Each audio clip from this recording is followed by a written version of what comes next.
Bismillahirrahmanirrahim. Assalamualaikum warahmatullahi wabarakatuh.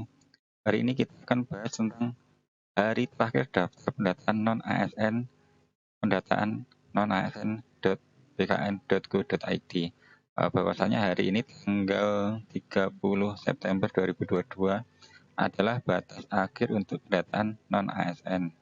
Mari kita simak bersama-sama. Kontan Jakarta, tenaga honorer K2. Ini honorer K2 di instansi pemerintah pusat dan daerah wajib apakah sudah terdaftar dalam pendataan non-ASN pada pendataan non-ASN BKN Go ID. Nah, ini hari ini apakah teman-teman sudah terdaftar atau belum? Pasalnya pendataan non-ASN di pendataan non-ASN BKN Go.id akan berakhir pada tanggal 30 September ini hari ini. Nah, ini yang belum ini silahkan daftar. Pemerintah melakukan pendataan non-ASN secara online di pendataan non-ASN bkn.go.id, pendataan non-ASN di pendataan non-ASN bkn.go.id. Ya, ini bertujuan untuk memetakan dan mengetahui jumlah pegawai selain PNS ini untuk pemetaan dan P3K di lingkungan instansi pemerintah baik pusat maupun daerah. Berarti di instansi pemerintah di pusat maupun daerah. Pendataan non-ASN ini bukan untuk pengangkatan tenaga honorer. Ini perlu dicatat, bukan pengangkatan menjadi PNS atau P3K. Meski demikian, pegawai pemerintah non-ASN harus memastikan apakah sudah masuk dalam pendataan non-ASN bkn.go.id atau belum. Merujuk keterangan di pendataan non-ASN bkn.go.id, tenaga non-ASN yang harus terdaftar dalam pendataan adalah tenaga honorer K2.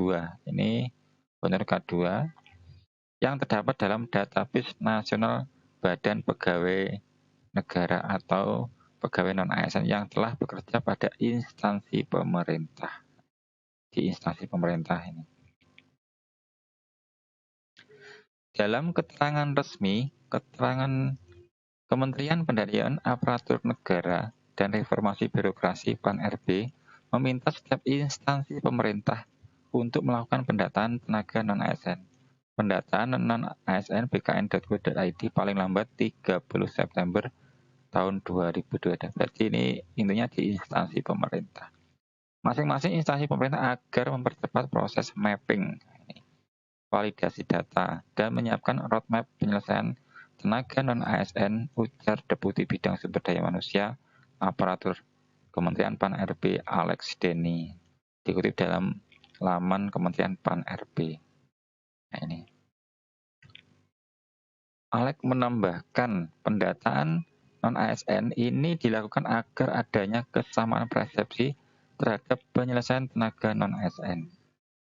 Ditegaskan pendataan non-ASN ini bukan untuk pengangkatan tenaga non-ASN menjadi ASN tanpa tes. Ini perlu dicatat.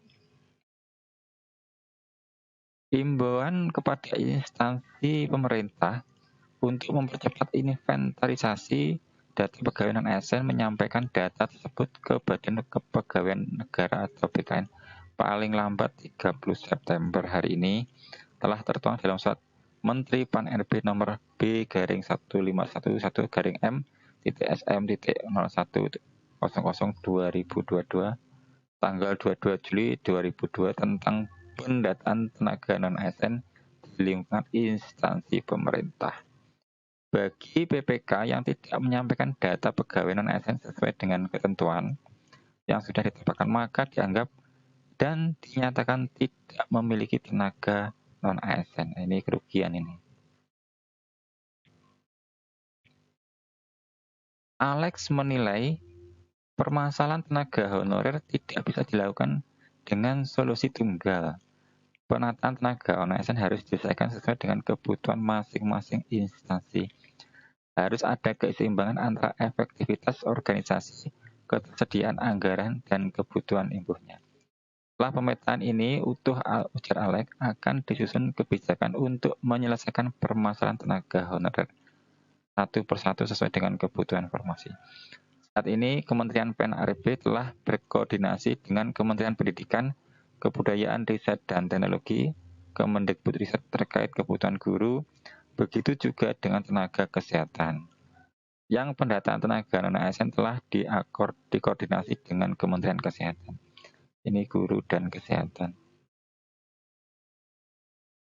Lebih lanjut, Alek menegaskan pemerintah akan bertindak tegas oknum yang memanfaatkan momentum pendataan tenaga non-ASN untuk melakukan praktek percaloan atau korupsi, kolusi, atau nepotisme. Alex pun meminta pejabat yang berwenang untuk menindak tegas ASN memperjualkan data tenaga non-ASN. Ini kabarnya datanya banyak yang belum valid ya. Tenaga honorer yang diminta uang atau jika mendengar informasi dengan iming-iming dimasukkan ke dalam database tenaga ASN, silahkan laporkan agar ditindak tegas. Di dalam penyampaian data pegawai non-ASN, pejabat pembina kepegawaian PPK harus menyertakan mendatangi surat SPTJM bertanggung jawab mutlak. Data pegawai non-ASN yang sudah diinventarisasi akan direkam menggunakan aplikasi pendataan non-ASN yang telah disiapkan oleh BKN. Deputi Sistem Informasi Kebagian BKN Suharman memaparkan bahwa instansi pemerintah bisa memasukkan data tenaga non-ASN pada halaman https pendataan non-asn.bkn.go.id. Ini tenaga non-ASN bisa memperbaiki data riwayatnya sejak kapan dia menjadi tenaga honorer sertai bukti hingga kita bisa memetakan sudah berapa lama mereka menjadi tenaga. Jadi tenaga honorer bisa memperbaiki riwayatnya.